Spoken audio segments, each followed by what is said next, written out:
I started in a youth group here in the city of Quito, where I had the chance to meet other young people that were very enthusiastic about the love of Christ. And then in that parish where I happened to go by chance, I met the Comboni missionaries, who is a congregation for the missions, and they started talking to us about the reality of the world, that there are so many people that do not have a church to go, there are no priests to serve them, and they are deprived of the grace of knowing Jesus. And I thought, well, it must be terrible for those people. And then they also directed us to go to places in my own country where that situation of poverty with regards to the faith was very felt, like in Esmeraldas, where there are a number of Comboni missionaries working. And so those experiences that we did as young people really touched my heart in such a way that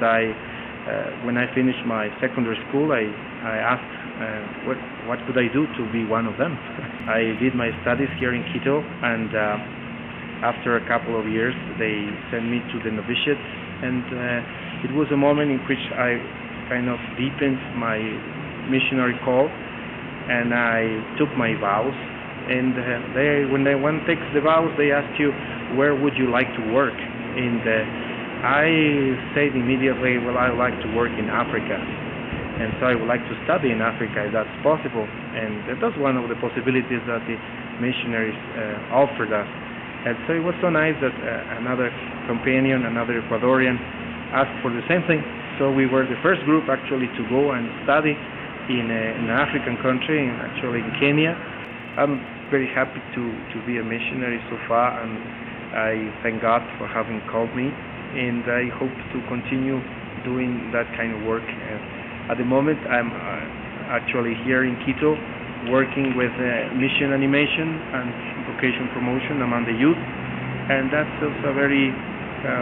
difficult work, we could say, in a way, but it's also very rewarding, because we meet a number of young people who have the same fire of the Spirit, to do something for the others, and to be able to touch that and to canalize that good desire that they have in their hearts is something so nice. I remember my own time, and I feel that I could be of help to those young people, and we're trying to propose a number of initiatives like the reading of the Bible in the spirit of missionary awareness of their own call, and at the same time the invitation to program some mission initiatives among their own people, to be a catechist, or go out and meet other people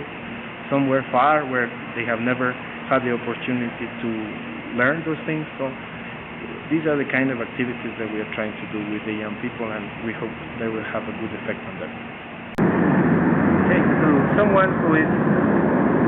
feeling in his heart, in her heart, the call to respond to God as a missionary, I would say that it's a wonderful thing to have, to feel that call is really to be touching something on the heart of the same Jesus. He, as our founder Daniel Comboni used to say, the heart of Christ is beating hard for the ones who are most abandoned, who are farther away. And so the fact that our heart is being touched with something so special is in itself a grace, a gift of God. And how to handle it is what one has to be careful to do, because we need spiritual guidance. We need to take seriously our call as Christians to really be in touch with God, to pray, to read quite a bit about the mystery of our salvation, to know and realize how